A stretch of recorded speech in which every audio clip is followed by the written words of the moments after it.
अस्सलाम वालेकुम, welcome to another blog. It's me Farooq वादारिया।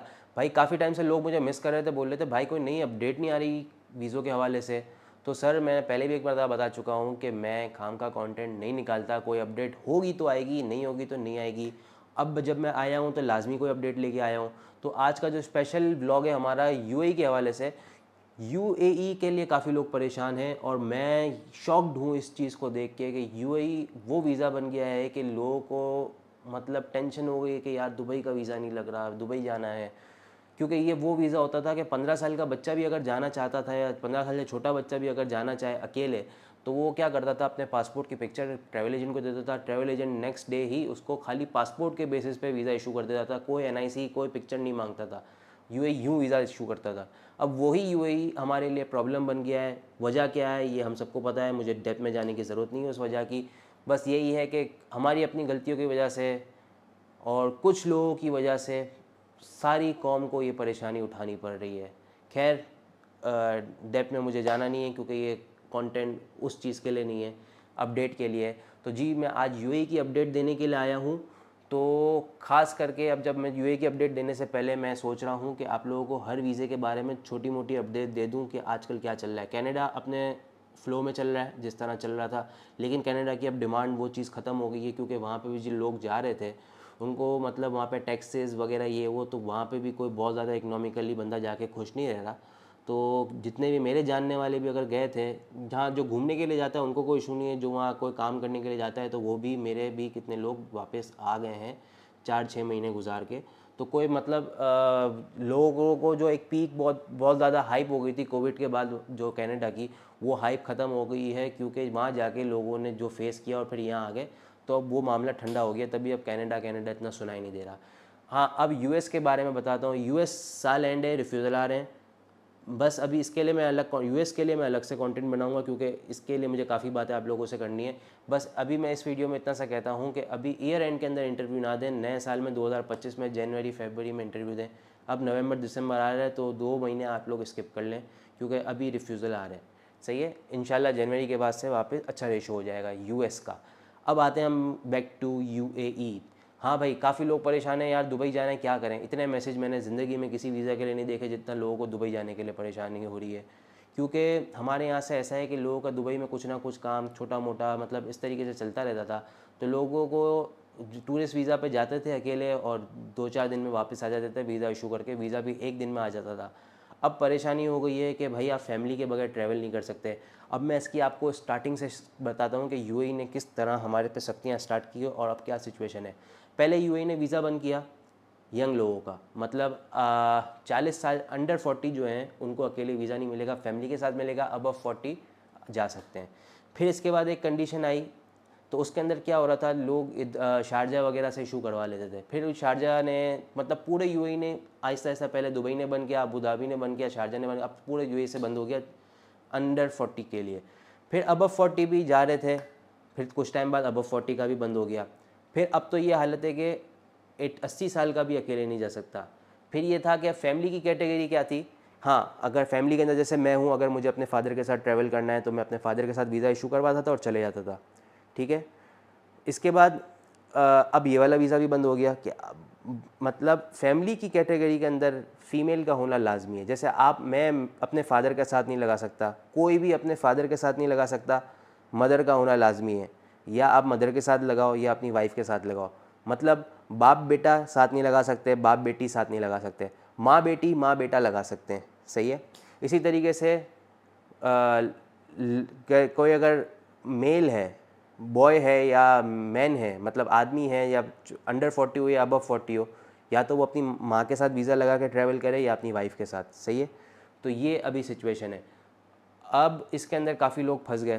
फिर एक कैटेगरी और आई, यूएई 5 ईयर मल्टीपल वीज़ा। वो क्या था, वो जो बैन कंट्रीज़ है, जो भी मतलब जो कंट्रीज़ भी बैन है किसी भी कैटेगरी के अंदर, लेकिन यूएई का जो 5 ईयर मल्टीपल वीज़ा था उनके लिए एलिजिबल था, मतलब कोई भी उसमें अप्लाई कर सकता था। अगर यूएई ने किसी को बैन किया है, किसी कंट्री को वीज़ा इशू नहीं कर रहे, लेकिन वो वीज़ा सबको इशू हो रहा था। अब वो वीज़ा भी बंद हो गए। हाँ, लेकिन एक हफ्ते से उस वीज़े के अंदर थोड़ा सा नरमी आई है। वो ये नरमी आई है कि मतलब बहुत फ़्लो में, जैसे बीच में अगर आप अगस्त से पहले की बात करें तो इस तरीके से वीज़ा लग रहा था कि आज अप्लाई करो, सुबह शाम में वीज़ा आ जाता था, या अगर शाम में अप्लाई किया तो नेक्स्ट डे सुबह में वीज़ा, ये मतलब एक दिन में वीज़ा निकल लेते। लेकिन अब ये वाला फ़्लो ख़त्म हो गया है और मतलब इसके ऊपर भी सख्ती आ गई, तो लोगों के अभी 5 साल के वीज़े भी नहीं लग रहे।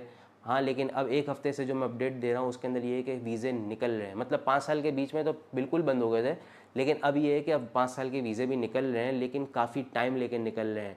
महीना, 20 दिन, 25 दिन, मतलब 15 दिन वाली भी कहानी ख़त्म, 10 दिन वाली भी कहानी ख़त्म, अभी इस कहानी पे आए हुई है।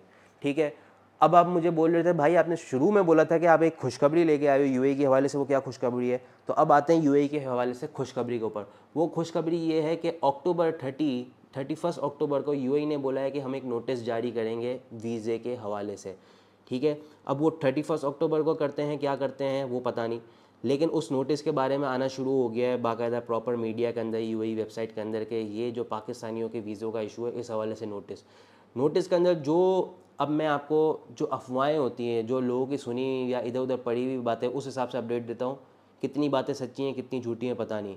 उसके अंदर ये है कि नोटिस के अंदर ये आ रहा है कि हाँ अक्टूबर के बाद से वीज़ा इशू करना स्टार्ट करेंगे, लेकिन कंडीशन वाइज, मतलब फैमिली का फिर से अलाउ कर देंगे, बाप बेटे का फिर से अलाउ कर देंगे, होटल बुकिंग कुछ का, ये सब चीज़ें confirm, hotel booking, confirm return ticket वगैरह लाजमी है, और ये सब चीज़ें आपका वीज़ा अप्लाई के साथ लगेंगी। मतलब जब आप वीज़ा अप्लाई करोगे तो आपकी confirm ticket, confirm hotel booking लगेगी, इसके बाद आप वीज़ा अप्लाई कर सकते हो तो वीज़ा निकलेगा।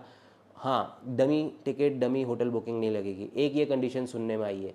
दूसरी कंडीशन ये है कि जब आप वीज़ा लगाओगे तो 1 साल वाले, मतलब जो नॉर्मल सिंगल एंट्री वीज़े में भी आपका प्रॉपर 6 महीने का बैंक स्टेटमेंट, जिसके अंदर क्लोजिंग बैलेंस भी कम से कम $5,000 से ज़्यादा हो, मतलब 10 लाख रुपए पाकिस्तानी बढ़ते हैं, लेकिन अच्छा बैंक स्टेटमेंट दिखाने के लिए 2 मिलियन तक क्लोजिंग बैलेंस होना लाजमी है 6 महीने में, हर महीने में ट्रांजेक्शन होना लाजमी है।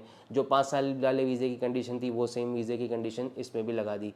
सही है, मतलब आपको बैंक स्टेटमेंट लगाना इसके अंदर भी पड़ गया था। अब ये तीसरी एक और कंडीशन लगा रहे कि इसको बाकायदा बायोमेट्रिक के साथ, जिस तरह लोग जाते हैं बायोमेट्रिक करवाते हैं, लाइन में लग के वीज़े निकलवाते हैं, वैसे करें।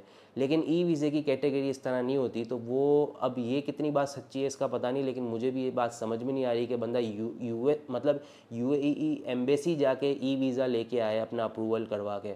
लेकिन अब शक्तियाँ इस तरह बढ़ रही है तो हम इस बात को झुटला भी नहीं सकते, क्योंकि मैंने सुना था कि अब बंदे प्रॉपर अपने एजुकेशन डॉक्यूमेंट्स, अपने यहाँ के जॉब के डॉक्यूमेंट्स वगैरह सब ले जाएगा, मतलब अपना टैक्स रिटर्न वगैरह, अगर जैसे मुझे अकेले जाना है, मैं बहुत यंग हूँ, तो मैं अपना टैक्स रिटर्न, अपना जॉब लेटर, अपनी सारी चीज़ें ले जाके यूएई एम्बेसी जाके सबमिट कराना पड़ेगा या ऑनलाइन सबमिट कराना पड़ेगा अप्लाई करने के लिए, पता नहीं, लेकिन अब ये सब डॉक्यूमेंट्स लगा के अप्लाई करना पड़ेगा। अब ये एक और चीज़ सुनने में आई है कि 31 अक्टूबर के बाद नोटिस आ रहा है। कुछ लोग बोल रहे थे कि 31 अक्टूबर के बाद वीज़ा मिलना शुरू हो जाएंगे क्योंकि न्यू ईयर आ रहा है, और कुछ लोग बोल रहे हैं कि ये जो वीज़ा है न्यू ईयर तक नहीं खोलेंगे क्योंकि न्यू ईयर पे वहाँ पे बहुत रश होता है, फिर वहाँ पे आके कुछ इस तरीके की कोई काम हो जाएंगे जिसकी वजह से वीज़ा बंद करना पड़े, तो वो बहुत पीक का टाइम होता है, तो उस तरीके से नहीं होगा।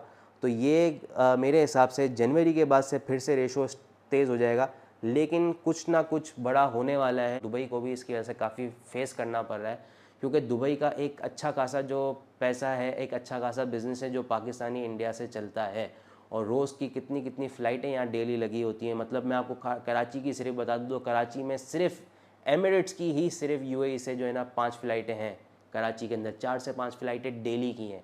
इसके अलावा इतिहाद अलग, ठीक है, इसके अलावा फ़्लाई दुबई अलग चल रही होती है, इसके अलावा शारजा की एयर अरेबिया अलग चल रही होती है। तो ये सब मिला के इतनी फ़्लाइटें डेली चल रही हैं कि इनको लॉस होना शुरू हो गया है, क्योंकि लोग ट्रैवल ही नहीं कर सक रहे। और हर बार ज़ाहिर है कि एक बार तब अगर काम है फैमिली को लेकर ट्रैवल कर लिया, बार बार नहीं कर सकते क्योंकि वेकेशंस नहीं होती, 4 चीज़ें और देखनी होती हैं। तो बस finally in the end result ये निकला है कि हाँ अभी 31 को आप लोग वेट करें, 31 को एक नोटिस आने वाला है। अब 31 अक्टूबर के बाद इन्होंने बोला था, तो अब देखते हैं कि 31 के बाद फ़ौरन आ जाता है या नवंबर निकाल के आता है, जनवरी पता नहीं। लेकिन यूएई फिर से वीज़ा के अंदर कुछ ना कुछ कंडीशन डाल के खोलने वाला है। कंडीशन जो मैंने पढ़ी थी इधर उधर, जो मुझे सुनने में मिली थी, वो मैंने बता दी। कितनी सच्ची है कितनी झूठी, वो तो जब वीज़ा लगना स्टार्ट होगा तभी पता चलेगा। बस ये आज की अपडेट थी यूएई के हवाले से। काफ़ी टाइम बाद मुलाकात हुई, इंशाल्लाह कोई इस तरह की नई अपडेट आएगी फिर दूंगा। हाँ, अगर कोई अपडेट नहीं आएगी तो फिर हमारा फिर मुलाकात लेट होएगी। कोई नई अपडेट आएगी इंशाल्लाह फिर मुलाकात करेंगे, फिर मिलेंगे इंशाल्लाह नेक्स्ट व्लॉग में। तब तक के लिए अल्लाह हाफ़िज़।